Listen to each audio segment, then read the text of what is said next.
नमस्कार, प्रणाम, गोड़ लगै छी। हम शिवानी मिश्र मॉडल खबर में अपने सबके स्वागत करै छी। नवरात्रा में मैया के 9 रूप के पूजा कयल जाइत अछि, जाहिमे सँ पहिल दिन शैल्यपुत्री, दोसर दिन ब्रह्मचारिणी, तेसर दिन चंद्रघंटा, चारिम दिन कुष्मांडा आ पाँचम दिन स्कंद माता, छठम दिन कात्यायनी, सातम दिन कालरात्रि, आठम दिन महागौरी आ नवम दिन सिद्धिदात्री। एहिठमन देख रहल छियै मंदिर सबमे भक्तजन सबके दर्जनों में कतार लागल छै।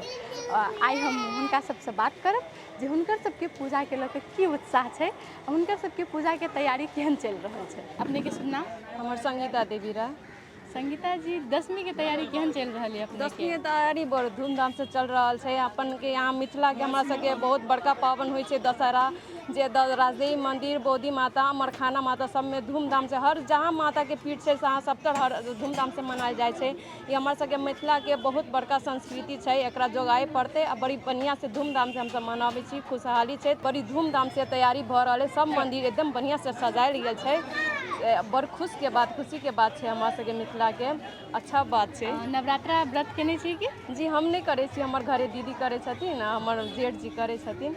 दुनू के नवरात्रा व्रत बसे छथिन, तो हमरा सबके काम घर में रहे छै, तो हम सब आबै छी। फेरो सब नवरात्रों में सबके घर में अलग अलग विधिगत सब पूजा होइ छै। जी अहाँ के घर में केना पूजा के तैयारी है? हमरा सबके घर में कलश बैठावल जाइ छै, घर में जमरा उगाल जाइ छै आ 9 दिन माता के पूरा पाठ होते, पूजा होते, सुबह शाम पाठ होइ छै। घर में फलाहारी करे छथिन, उ सब अन्न नहीं ग्रहण करे छथिन 9 दिन आ फल खा के रहे छथिन दशहरा के। इहे नवरात्रा में लोग के ये फले खा के फलाहारी करे छथिन। हमरो घर में सेहे करे छै लोग। सब मंदिर में अबै छै तऽ कोनो ने कोनो आस्था चाहे एकटा आस लऽ के आयल। ओहिमे से अहाँ के की आस है? मैया से की मांगना चाहबै? मैया से आस ये छै कि मैया सबके आई 9 दिन अब सब सेवक के घर में अयथिन, सबके बाल बच्चा के रक्षा करथिन, परिवार के रक्षा करथिन, साथे साथे हमरो बाल बच्चा परिवार के रक्षा करथिन आ घर में सुख शांति समृद्धि बनेले रहथिन। ये प्रार्थना छै माता। अपने के शुभ नाम? हमर नाम वर्षा साह छै। केहन उत्साह है अपने के? बहुत मतलब खुशी के बात है। दशहरा के लागे आदमी सब बहुते मतलब वर्षों वेट करे छथिन, तकर बाद जाके अबै छै 10 दिन के एकदमे खुशहाली रहे छै। मतलब 10 दिन तक एकदमे खुशहाली रहे छै। भक्तजन सब अबै छथिन, सुबह शाम दर्शन करे छथिन, साँझ बत्ती दै छथिन शाम में आके। नवरात्रा के व्रत केने छी कि? जी नहीं केने छी। अच्छा, घर में सबके अपन अपन पूजा करे के तरीका होइ छै। अहाँ के की केना पूजा करै छी? हम तो व्रत नहीं केने छी, वही के लेल कथी कही सिंपल घर साफ सफाई करके तकर बाद पूजा के बर्तन उर्तन धो के सिंपल दुर्गा चालीसा पढ़ के पाठ करके दुर्गा जी के चालीसा पढ़ के सिंपल ओहिना पूजा करै छी। जे सब व्रत करै छथिन उ सब तो कलशा बैठाबै छथिन, पाठ करवाबै छथिन, अपने करै छथिन। सुबह शाम आप उहे धूप अगरबत्ती उहे सब बार के पूजा सिंपल करै छी। जनकपुर धाम के एखन सब मंदिर में भीड़ छै, एकदम सजावटो भेल छै, एकदम भव्यता पूर्वक सब पूजा मनायल जा रहल छै। एहि के बारे में की कहबै? केहन लगे अहाँ के? मतलब एकदम खुशी लगे छै सब देख के। मतलब आदमी सब बहुते वेट करे छै ना, जेना अब एकदम मेहनत, अब कमिटी वाला सब भी बहुते मेहनत करे छथिन, अपन सर सजावट सब अपन अपन करे छथिन। एकदमे रमैलो होइ छै, बच्चो सब अयलक घुमलक उमलक सब गोरा के रमैलो होइ छै। अच्छा, अहाँ कहलिए बच्चा, अहाँ के बौआ है? जी हमर बौआ छै। बौआ के की मतलब दशमी के लगे केहन उत्साह छै?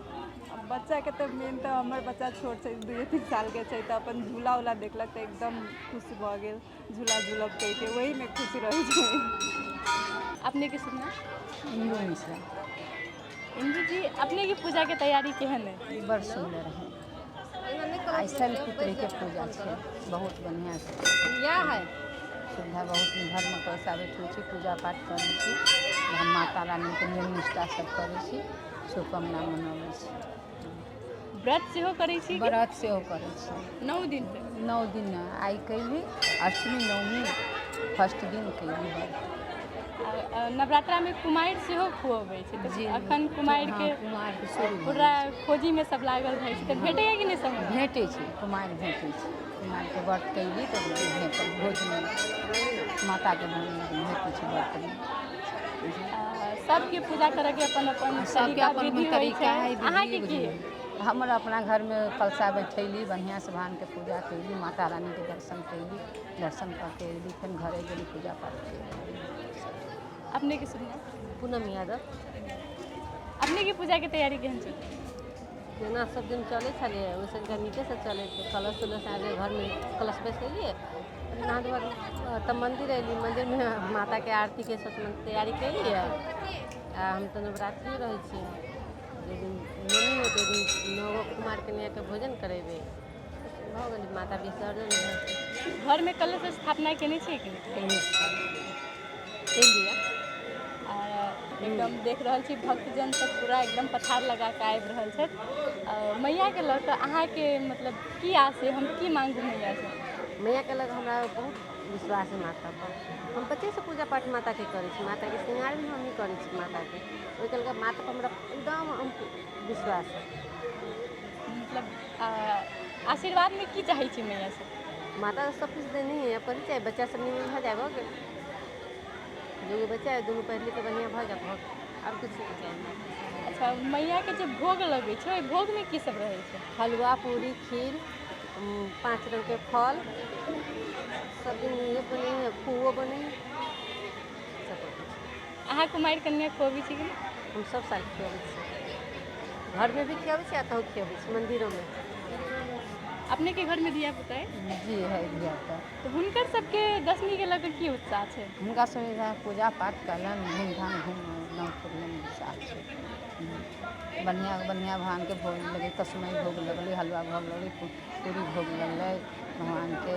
9 दिन भरि नवरात्रामे खूब पूजा पाठ बढ़िआँ से घर में धिया पुता सब मनलकै। से माता रानी के जेना विधि विधान होइ छै तेना माता रानी के पूजा, घरों में अपना कुल देवता के पूजा कैली, राम भगवान के पूजा कैली, कुल देवता के पूजा कैली, माता रानी के खूब बढ़िया से धूमधाम 9 दिन। अहाँ की मंगबै मैया से? माता सब उहे देवे वाला छथिन, धन पुत्र सब हुनके हाथ में, जे हुनके कृपा होती से देथिन। बुझ गेलै, माता से हम सब कुछो न मांगै छी, माता अपने दै छथिन, जे देवे वाला होथिन से माता देथिन। धन पुत्र बेटा सब हुनके हाथ में, माता रानी के हाथ में। मंगला से माता रानी नहीं दै छथिन, श्रद्धा से वो अपने दै छथिन माता रानी। तो हम सब माता रानी से अर्जी लगबै छी, या माता रानी जे हुनका कृपा होती से देथिन माता रानी। अपने के नाम? काजल कुमारी सिंह। काजल, अहाँ के पूजा के लऽ के नवरात्रा के जे 10 दिन के 9 दिन के जो पूजा होइ छै भगवती के, ओहि के लऽ के की उत्साह है? बहुत ज़्यादा यहाँ बहुत धूमधाम से मनायल जाइ छै ई दशई। और यहाँ पे मतलब बहुत 10 दिन तक बहुत आदमी सब अबी जाइ छै, बहुत धूमधाम से मनै छै ई पर्व। दशई पर्व हिंदू के मतलब एकदम महान पर्व मानल जाइ छै। यही सबके लेके बहुत धूमधाम से ई पर्व मनायल जाइ छै। घरों में पूजा करै छी कि बस मंदिरे अबै छी? घर में करके तब मंदिर अबै छी। 10 अखन से लऽ कऽ 9 दिन तक मंदिर एबै? जी 9 दिन तक, लाइक ई पर्व बहुत महान छै अपन हिंदू सबके लागि। अच्छा, घर में जहाँ पूजा करै छियै तऽ कोन कोन तरीका से पूजा करै छी? जी फोटो रख के माता के, तब आरती सारती करके, कथा करके तब पूजा करल जाइ छै, आ तब मंदिर। अच्छा, दशमी के मेला के लऽ कऽ की विचार है अहाँके? दशमी के मेला के लेके तब पूरा साल इंतजार रहे छै, बहुत उत्साह रहे छै मेला के लागी, बहुत घूमे के लागी मिले छै पूरा ठाव सब पे, ये सब।